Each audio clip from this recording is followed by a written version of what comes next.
At Mississippi State University, freshmen are allowed to bring their cars, unlike many other universities. While there are a number of different lots to park in, each present their own advantages and disadvantages. What has the Student Association done to deal with parking issues? We work very closely with Jeremiah Dumas, who is the director of parking. And then we also held a campaign for change this past month, and the entire premise of it was to get students to come out and tell us what they wanted to change about parking on campus.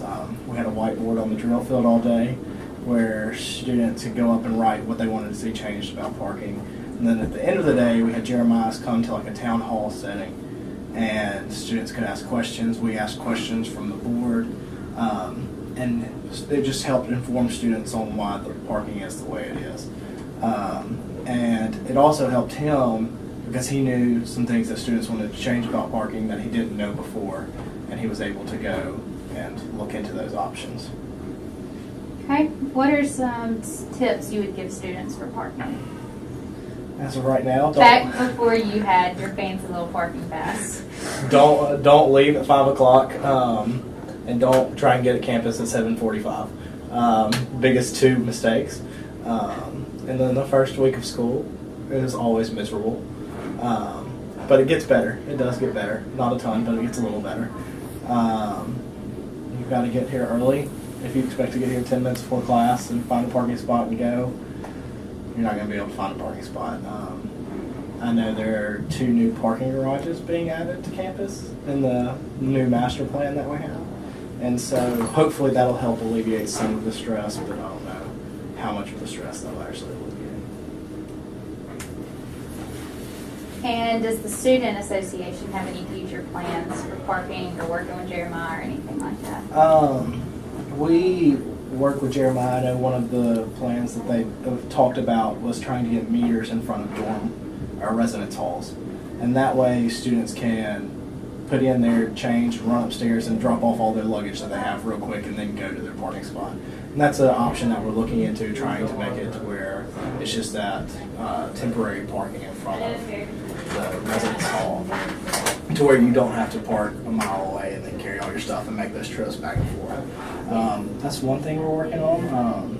I know something they worked on last year with parking and transportation altogether was a shuttle on the south side of campus, a shuttle stop, and so they added that, and apparently a lot of students use it. Not really sure. I haven't checked on the numbers of it.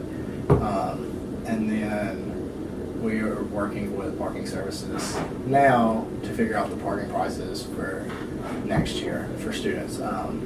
If you've been here like me for 4 years and you've seen a steady increase of $10 each year. The reason this is because parking spots, I want to say each pavement spot takes $5,000 a year to maintain. I believe, that could be wrong. Don't quote me on that. But I believe it's $5,000 a year to maintain. And so that's why you're paying, your parking spots go up, and those maintenance fees go up as well. So through inflation. And so it's either go up $10 a year or not go up, and then in 4 years go up $40. As universities around us, they haven't raised parking prices in quite a while, and now there are students who have to pay $50 more than when they did when they were a freshman, and it's a huge problem. Whereas here, it's a little bit each year.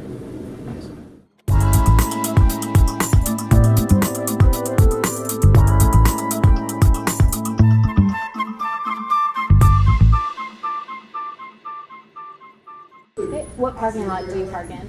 I park in Commuter West. Why did you choose that lot?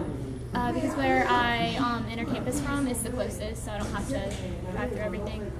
How long does it take you to get to campus, to your parking lot? I normally leave about 30 minutes early.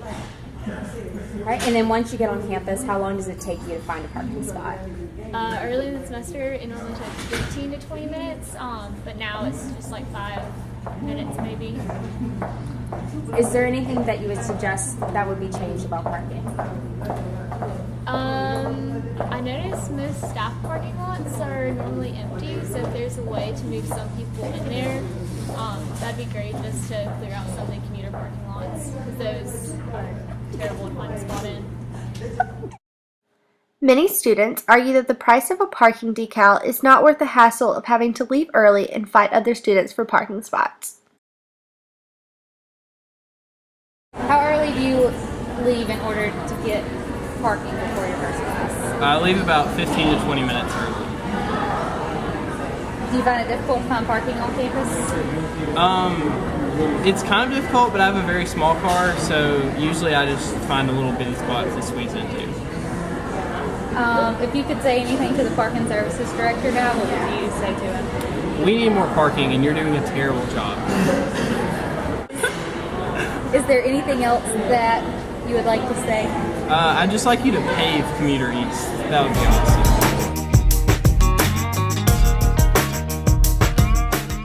For those students who do not own cars or park on campus, there is a new shuttle system available that connects the MSU campus with the Starkville community. I'm Dumas. I'm the Director of Parking, Transit, and Sustainability. Many students believe that more parking decals per lot are sold than available spaces. Can you please determine or tell us how you determine how many lots are sold? Well, we have, every lot we look at turnover. So with class times, we try to have lots turn over 2 or 3 times per day. And the key there is that we know that class times in the morning are heavier. We know that Tuesday, Thursdays are heavier. And so there's actually capacity in the lots that are greater than the numbers of spaces that are there, just because there is that turnover. And so we do sell, it varies on different lots what the actual percentage is, but there are set numbers of spaces, and then there are set numbers of permits that are actually above that number of permits. Okay. For that very reason. Do you feel that there is enough parking on campus available, personally? No, I don't.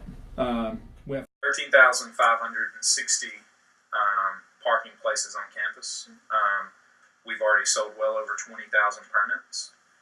And I do not believe that we need more surface parking. I think we need more parking garages, because I think as we move towards a more pedestrian campus, I think surface lots on the edge of campuses somewhat degrade that environment of it being a true urban pedestrian campus, and I think we can accomplish that with more parking garages.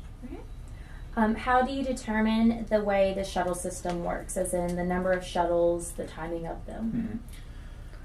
When we changed the shuttle system, we used to be only campus-based, and so we know where the most heavy utilized routes are. So we keep daily records of how many people get on at each stop, and we know which stops work, which stops don't work.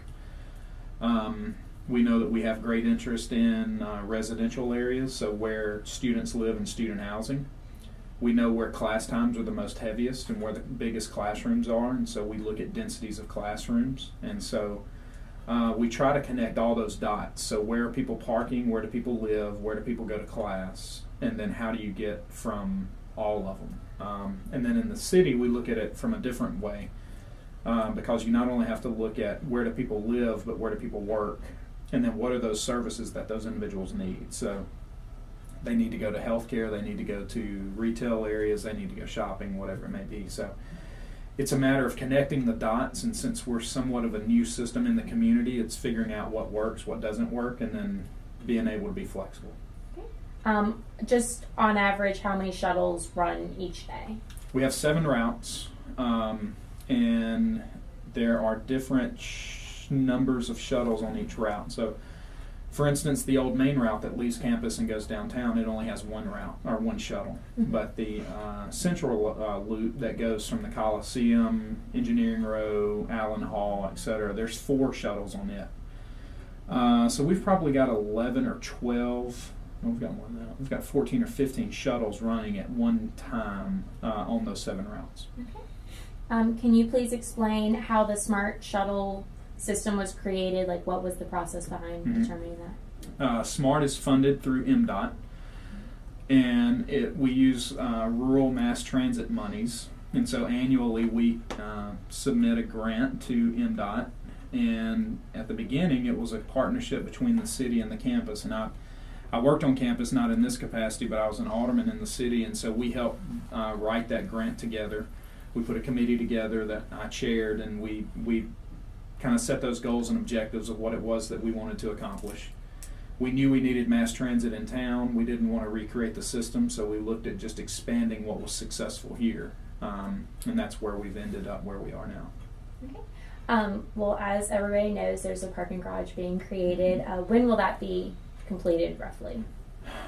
Right now, there's two actually. One on campus is the classroom building, and it will be finished in the spring of 16. So we will probably start parking in it in the summer of 15.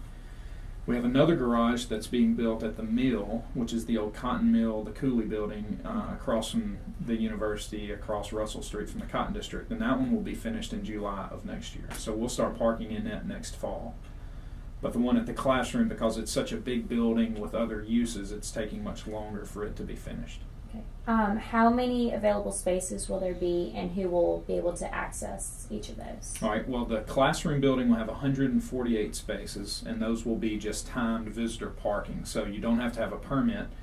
Your first hour is $2. Every hour after that is $1, up to a $10 a day maximum. So, so anyone can park there.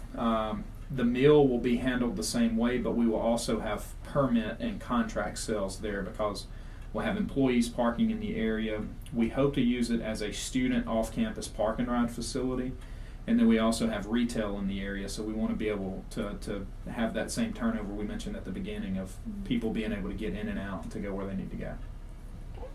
Are there any other future plans in the works for parking services?